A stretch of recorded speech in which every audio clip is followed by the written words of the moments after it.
नमस्कार विद्यार्थी मित्रांनो, मी सौ केतकी नीरज कुलकर्णी, बृहन महाराष्ट्र वाणिज्य महाविद्यालय पुणे येथे प्राध्यापिका म्हणून कार्यरत आहे. आज आपण अर्थशास्त्र या विषयाला सुरुवात करणार आहोत. तुम्हाला सर्वांनाच माहीत आहे की अर्थशास्त्राच्या दोन मुख्य शाखा आहेत, सूक्ष्म अर्थशास्त्र आणि स्थूल अर्थशास्त्र. यांचा अभ्यास आपण आज आपल्या पहिल्या प्रकरणामध्ये म्हणजेच स्थूल आणि सूक्ष्म अर्थशास्त्राचा परिचय यात करणार आहोत. चला तर PPT द्वारे आपण यांचा अर्थ समजण्याचा आणि त्यांची वैशिष्ट्य आणि गुणधर्म समजण्याचा प्रयत्न करूया. विद्यार्थी मित्रांनो, आपल्याला माहितीच आहे की अर्थशास्त्र हे एक सामाजिक शास्त्र आहे. सामाजिक शास्त्र म्हणजे काय, तर जे मानवी वर्तणुकीचा अभ्यास करते.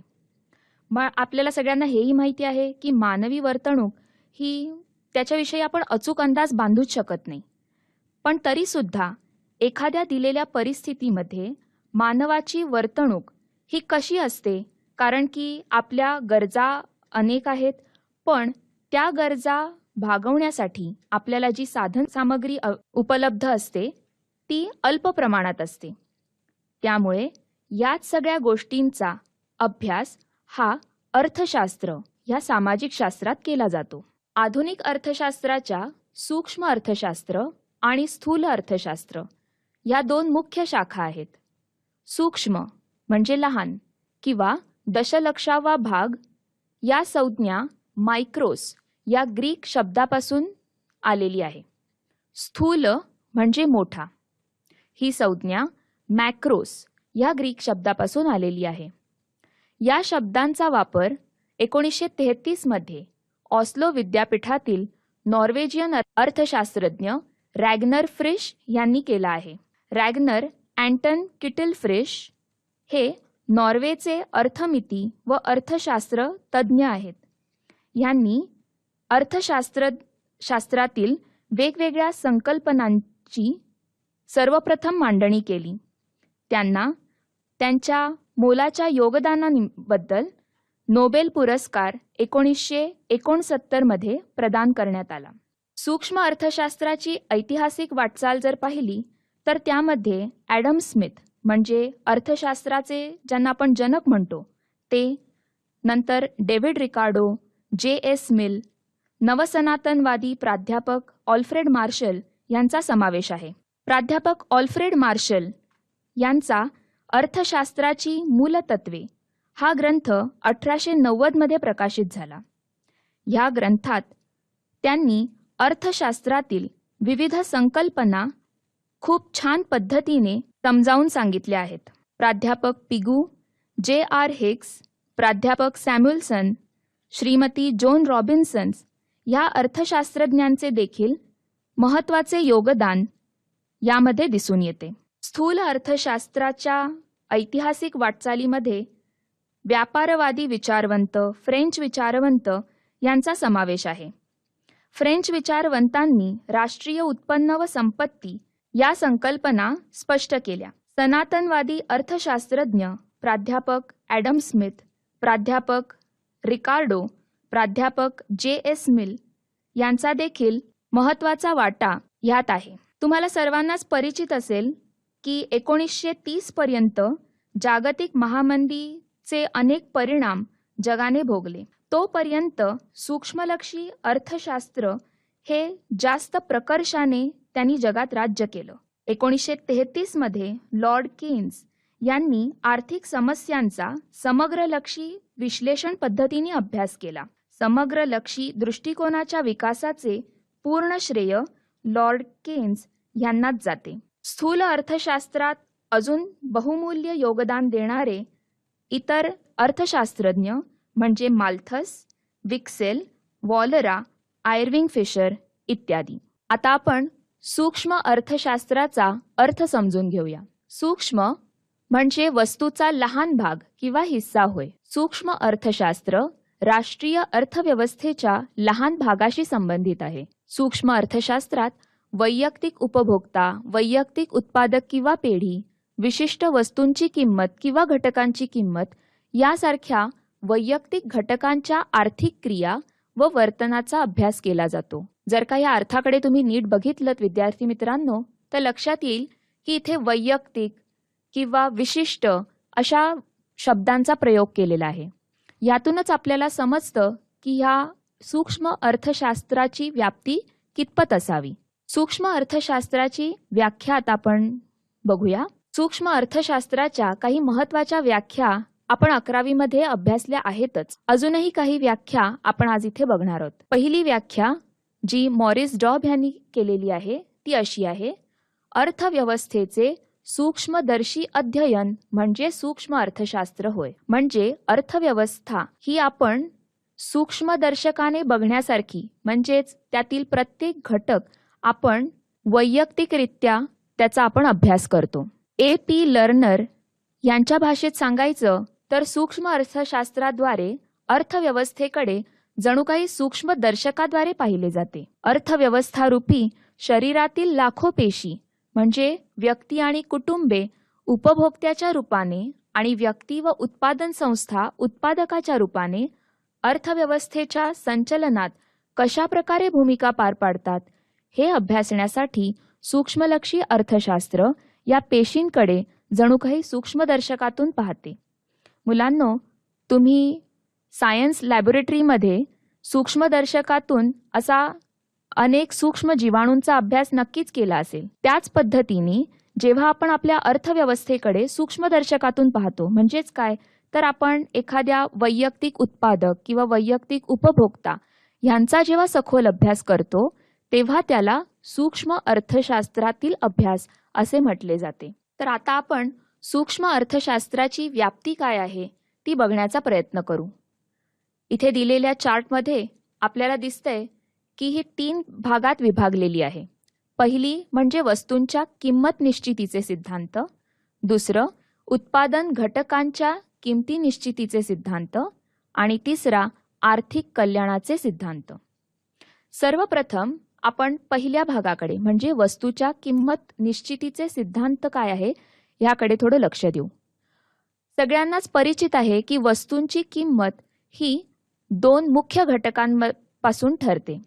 पहिली म्हणजे त्या वस्तूला मागणी किती आहे आणि बाजारामध्ये त्याचा पुरवठा किती आहे.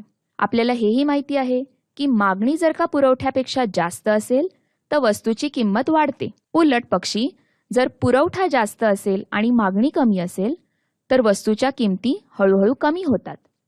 तर हाच वस्तूंच्या किंमत निश्चितीचा सिद्धांत मागणीचे विश्लेषण आणि पुरवठ्याचे विश्लेषण याद्वारे केला जातो. मागणी ही उपभोक्त्याकडून असते तर पुरवठा हा उत्पादक करत असतो आणि ह्या दोघांमधला समतोल हा वस्तूंची किंमत ठरवत असतो. आता दुसरा सिद्धांत उत्पादन घटकांच्या किमती निश्चितीचे सिद्धांत. आपल्याला सगळ्यांनाच माहिती आहे की उत्पादन घटक म्हणजे भूमी, श्रम, भांडवल आणि संयोजक. या प्रत्येक घटकाला त्याचे घटक पुरस्कार दिलेले आहेत. खंड, वेतन, व्याज आणि नफा. म्हणजेच भूमीला खंड, श्रमाला वेतन, भांडवलावर व्याज आणि संयोजकाला नफा. तर हे जे घटक पुरस्कार आहेत म्हणजेच ह्या घटकांच्या किमती निश्चितीचे सिद्धांत हे देखील सूक्ष्म अर्थशास्त्रात शिकले जातात. आर्थिक कल्याणाचे सिद्धांत. आर्थिक कल्याण म्हणजे ही एक पूर्ण राष्ट्राचे कल्याण या अर्थाने घेतलेली एक संकल्पना आहे की ज्याच्यामध्ये उत्पादन क्षेत्रातील कार्यक्षमता, उपभोग क्षेत्रातील कार्यक्षमता आणि एकूण आर्थिक कार्यक्षमता यांचा विचार केला जातो. उत्पादन क्षेत्रातील कार्यक्षमता म्हणजे जे उत्पादन आपण करणार आहोत ते आपल्याला किती साधन सामग्री आपल्याला उपलब्ध आहे त्यानुसार ठरवले जाते. पण ते करताना त्या साधन सामग्रीचा जास्तीत जास्त उपयोग कसा करता येईल हे ह्या घटकामध्ये शिकलं जातं. उपभोग क्षेत्रातील कार्यक्षमता म्हणजे जे काही उत्पादन झालेलं आहे ते उपभोक्त्यापर्यंत किती कार्यक्षमपणे पोहोचवलं जातं ह्याचा अभ्यास. जे काही उत्पादन आपण घेतलेलं आहे ते जर उपभोक्त्यापर्यंत निर्धारित वेळेत मिळालं नाही किंवा जेवढी मागणी आहे त्या प्रमाणात जर का त्यांना उपलब्ध झालं नाही तर ह्याच्यामध्ये बऱ्याच गोष्टींचा म्हणजे आपण जी साधन सामग्री वापरली आहे त्याचा, वेळेचा, पैशाचा सगळ्याचाच अपव्यय होण्याची शक्यता असते. ते टाळण्यासाठी उपभोग क्षेत्रातील कार्यक्षमता ही चांगल्या पद्धतीने कशी करता येईल हे सूक्ष्म अर्थशास्त्रातून कळते. एकूण आर्थिक कार्यक्षमता म्हणजेच आपल्याला काय नक्की उत्पादन कशाचे करायचे आहे हे ठरवणे.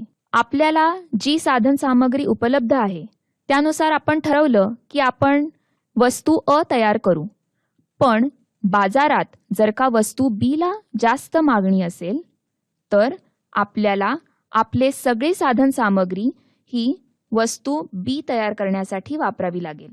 त्या दृष्टीने आपल्याला आपली उत्पादन क्षेत्रातील कार्यक्षमता समजून आणि योग्य ते आर्थिक नियोजन करून ही क्षमता वाढवण्याचा प्रयत्न करायचा असतो. हा अभ्यास सुद्धा सूक्ष्म अर्थशास्त्रात केला जातो. म्हणजेच प्राधान्याने हव्या असलेल्या वस्तू उत्पादित करणे म्हणजेच एकूण आर्थिक कार्यक्षमता वाढवणे होय. मग आता सूक्ष्म अर्थशास्त्रात जर हा अभ्यास केला जातो तर मग बेकारी, दारिद्र्य, उत्पन्नाची विषमता, बेरोजगारी ह्या सगळ्या समस्या सूक्ष्म अर्थशास्त्रात येतात का? तर नाही. ह्याची व्याप्ती फार मोठी आहे. त्यामुळे ह्या राष्ट्रीय पातळीवरील समस्या हा म्हणजे स्थूल अर्थशास्त्राचा विषय आहे. आता आपण सूक्ष्म अर्थशास्त्राची वैशिष्ट्ये अभ्यासूया. सगळ्यात पहिले वैयक्तिक घटकांचा अभ्यास. आत्ताच आपण व्याख्येत बघितलं की वैयक्तिक किंवा विशिष्ट अशा शब्दांमुळेच आपल्याला अधोरेखित होतंय की ह्याची व्याप्ती ही खूपच मर्यादित आहे. इथे वैयक्तिक उपभोक्ता, वैयक्तिक उत्पादक किंवा वैयक्तिक पेढी, विशिष्ट वस्तूंची किंमत या सगळ्या चलांचा अभ्यास केला जातो. दुसरं किंमत सिद्धांत.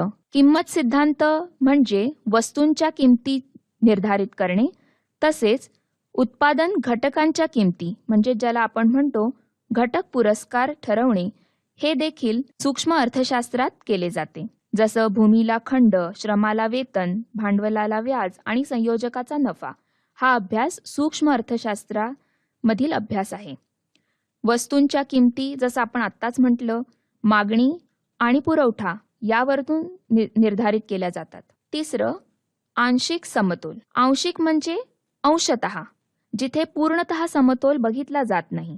समतोल म्हणजे संतुलन. वैयक्तिक घटकांच्या समतोलाचे विश्लेषण हे सूक्ष्म अर्थशास्त्रात केले जाते. म्हणजेच वैयक्तिक घटक समजून घेण्यासाठी इतर आर्थिक घटकांपासून तो विलग केला जातो आणि मग त्या वैयक्तिक घटकाचा सखोल अभ्यास सूक्ष्म अर्थशास्त्रात केला जातो. चौथा विशिष्ट गृहीतकांवर आधारित.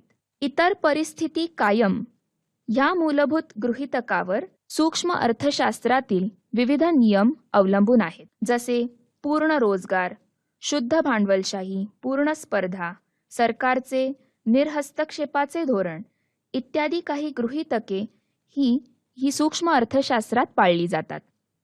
वस्तुतः पूर्ण रोजगार, पूर्ण स्पर्धा या संकल्पना खरं तर अस्तित्वात नाहीत, पण तरी सुद्धा ती परिस्थिती कायम असताना वैयक्तिक घटक कशा पद्धतीने वर्तणूक करतो हा अभ्यास सूक्ष्म अर्थशास्त्रात केला जातो.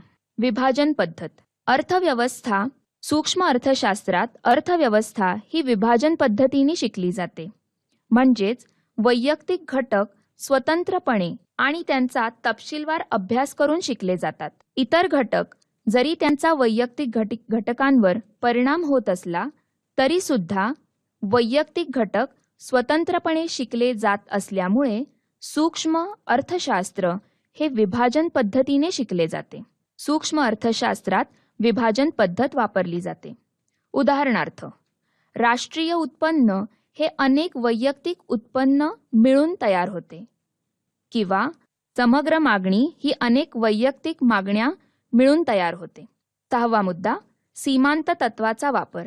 सीमांत तत्वाचा खूप प्रकर्षाने वापर हा सूक्ष्म अर्थशास्त्रात केला जातो. याच्यामध्ये एका वाढीव नगामुळे परिणामात काय बदल होतो याचा अभ्यास केला जातो. अनेक महत्त्वाचे निर्णय या तत्वावर आधारित आहेत. उदाहरणच द्यायचं झालं तर तहान लागल्यावर पाणी पिताना एक भांड पाणी पिऊन झालं, पुढचं भांड पाणी आपण प्यायचं का नाही हा जो निर्णय आहे त्यालाच म्हणायचं सीमांत तत्व. म्हणजेच एका वाढीव नगामुळे काय परिणाम होणार आहे, मला त्याच्यामधनं काही उपयोग होणार आहे का नाही, हे जसं आपण ठरवतो तसे अनेक महत्त्वाचे निर्णय म्हणजेच आपण अजून अतिरिक्त उत्पादन करायचं का नाही करायचं, त्याच्यासाठी आपल्याला जो काही खर्च होतोय त्यातून आपल्याला नफा होणार आहे की नाही, ह्या सगळ्या गोष्टी सीमांत तत्वाचा वापर करून ठरवल्या जातात. 7वा मुद्दा, बाजार रचनेचे विश्लेषण. सूक्ष्म अर्थशास्त्रामध्ये वेगवेगळ्या बाजार रचनेचे विश्लेषण केलेले आहे. हे वेगवेगळे बाजार किंवा ही बाजार रचना उत्पादकांच्या संख्येवर अवलंबून असते. जसं मक्तेदारीयुक्त स्पर्धा, पूर्ण स्पर्धा, अशा अनेक बाजार रचना यांचे सखोल विश्लेषण सूक्ष्म अर्थशास्त्र करते. 8वा मुद्दा, मर्यादित व्याप्ती म्हणजेच लिमिटेड स्कोप. आपण जर का स्थूल अर्थशास्त्र आणि सूक्ष्म अर्थशास्त्र यांची व्याप्ती बघितली तर सूक्ष्म अर्थशास्त्राची व्याप्ती नक्कीच मर्यादित आहे, कारण इथे आपण वैयक्तिक घटकांवरती जास्त अभ्यास करतो. आता आपण सूक्ष्म अर्थशास्त्राचं महत्त्व समजून घेऊया. पहिलं, किंमत निर्धारण. आत्ताच आपण व्याप्तीमध्ये बघितलं की वस्तूंच्या किमती किंवा घटकांच्या किमती ह्या कशा ठरवल्या जातात. वस्तूंच्या किमती ह्या वस्तूंच्यासाठी असणारी मागणी आणि वस्तूंचा असणारा पुरवठा ह्यावरती निर्धारित केल्या जातात. त्याचप्रमाणे घटक पुरस्कारांचे सुद्धा वेगवेगळे नियम आणि सिद्धांत सूक्ष्म अर्थशास्त्रामध्ये सांगितलेले आहेत. दुसरं, मुक्त बाजार अर्थव्यवस्था. ह्याच्यामध्ये मुक्त बाजार अर्थव्यवस्था म्हणजेच उत्पादनाचे निर्णय हे खाजगी पातळीवर केले जातात.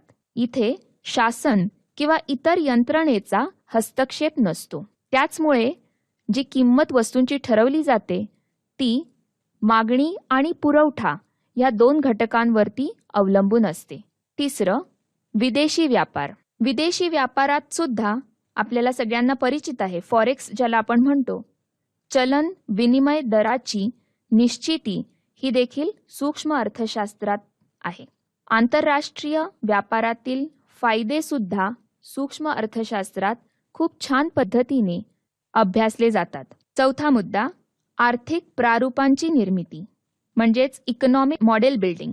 विविध संज्ञा, संकल्पना आणि परिभाषा यांचा वापर अर्थशास्त्रात केला जातो. पण त्या सगळ्याच संज्ञा, संकल्पना, परिभाषा या पटकन कळतीलच असं नाही.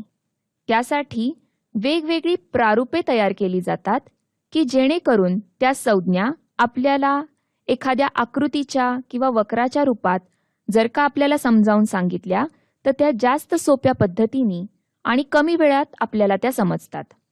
त्यामुळे आर्थिक प्रारूपांची निर्मिती ही सुद्धा सूक्ष्म अर्थशास्त्रात खूप महत्त्वाची ठरते. 5वा मुद्दा, व्यावसायिक निर्णय. जसं आत्ताच आपण म्हटलं की सीमांत तत्वाचा वापर हा महत्त्वाचे निर्णय घेण्यासाठी केला जातो, त्याच आधारावर अनेक व्यावसायिक निर्णय हे सूक्ष्म अर्थशास्त्राचा जर अभ्यास असेल तर खूप चांगल्या पद्धतीने घेतले जातात. 6वा मुद्दा, शासनास उपयुक्त. सामाजिक कल्याण आणि आर्थिक कल्याण हे शासनाचे मुख्य धोरण असते, ज्याच्यातून महत्तम लाभ लोकांना मिळेल. मग त्या संदर्भात करप्रणालीविषयी किंवा सार्वजनिक खर्चाविषयीची जी धोरणं असतात त्याच्या बाबतीत निर्णय घेण्यासाठी सूक्ष्म अर्थशास्त्राचा खूप उपयोग होतो. 7वा मुद्दा, कल्याणकारी अर्थशास्त्राचा आधार. उपलब्ध साधनांचा पर्याप्त वापर करून समाजाचे महत्तम कल्याण करणे हे सूक्ष्म अर्थशास्त्राच्या अभ्यासाने सहज शक्य आहे. आता आपण स्थूल अर्थशास्त्राचा अर्थ समजून घेऊया. स्थूल अर्थशास्त्र संपूर्ण अर्थव्यवस्थेचे विश्लेषण करणारी अर्थशास्त्राची एक शाखा आहे. उदाहरणार्थ, एकूण रोजगार, राष्ट्रीय उत्पादन, एकूण गुंतवणूक, एकूण उपभोग, एकूण बचत, सर्वसाधारण किंमत, व्याजदर पातळी, व्यापार चक्रातील चढउतार, व्यवसायातील चढउतार इत्यादी. स्थूल अर्थशास्त्र समग्र घटकांचा अभ्यास करते. आता त्याची आपण व्याख्या बघू.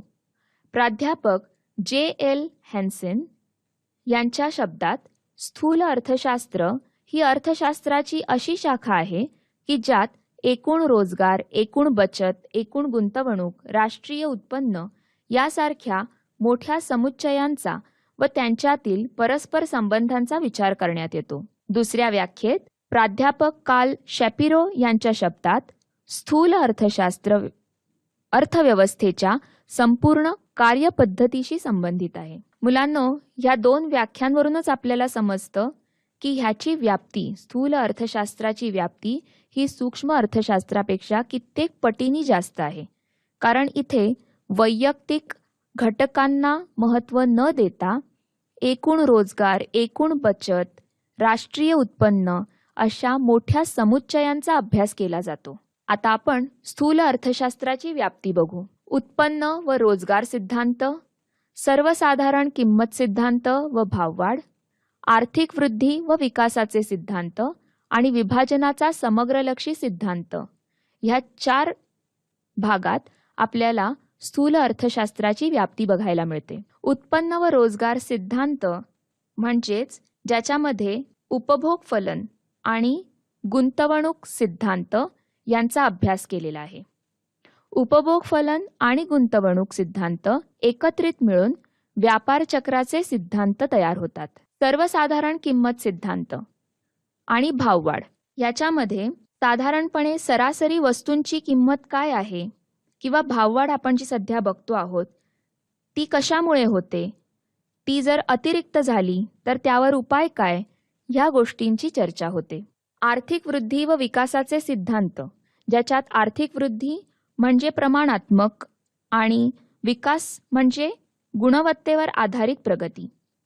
प्रमाणात्मक आणि गुणवत्तेवर आधारित प्रगती ही कशी करता येईल, कारण आपल्याकडे गरजा अनेक, पण त्या गरजा पूर्ण करण्यासाठी जी साधन सामग्री लागते ती मात्र कमी प्रमाणात उपलब्ध असते.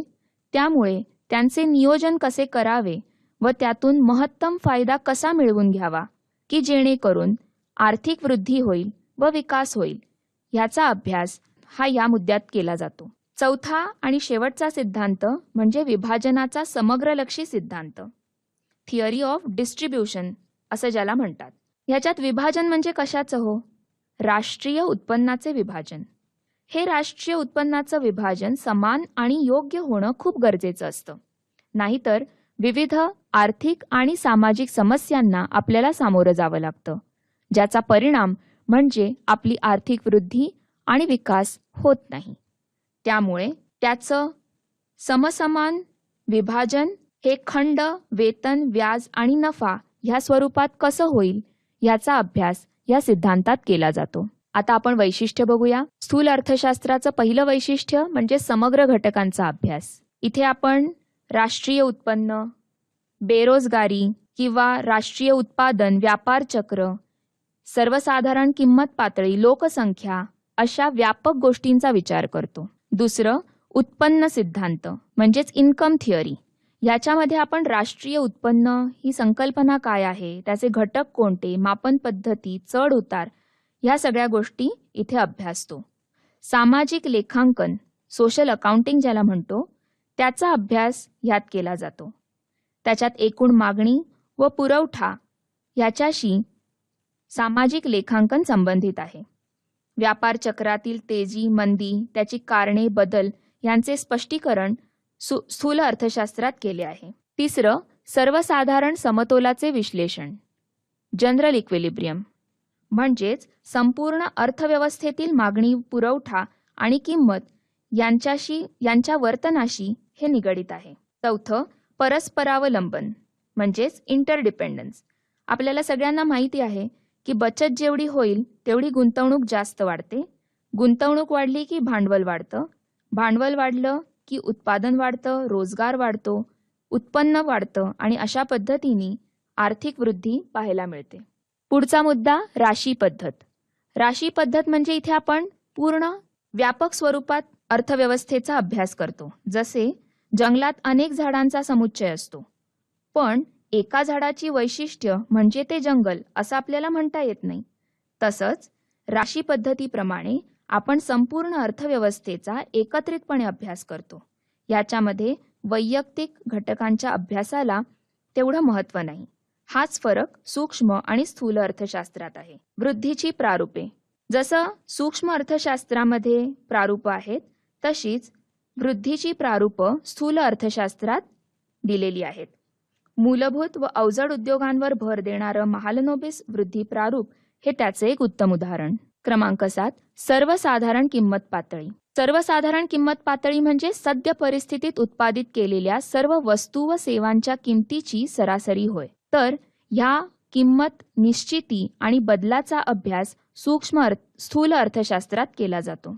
8वा मुद्दा, धोरणाभिमुख. आर्थिक समस्या सोडवण्यासाठी स्थूल अर्थशास्त्र अत्यंत महत्त्वाचे आहे. धोरणांची चर्चा करणारे हे शास्त्र आहे. लॉर्ड कीन्स यांनी याच्यात खूप महत्त्वाचे योगदान दिलेले आहे.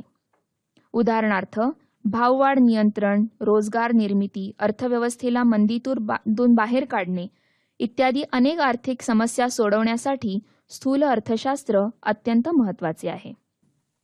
तर विद्यार्थी मित्रांनो, आज आपण सूक्ष्म अर्थशास्त्र, स्थूल अर्थशास्त्र या दोन संकल्पनांच्या व्याख्या आणि त्याची वैशिष्ट्ये समजण्याचा प्रयत्न केलाय. 2020-21 या अकॅडमिक इयरमध्ये आपल्याला जो सिलेबस दिलेला आहे त्या पद्धतीने आपण हा पहिलं प्रकरण आज पूर्ण केलेला आहे. आणि शेवटचा भाग जो आहे की जो स्थूल आणि सूक्ष्म अर्थशास्त्रामधील फरक स्पष्ट करा आहे. तर तुम्हाला जर ह्या दोन्हीमधली वैशिष्ट्य समजली असली तर तो भाग पण तुम्हाला खूप सोप्या पद्धतीने समजेल अशी मी आशा करते. तर आज आपण इथेच थांबू. धन्यवाद.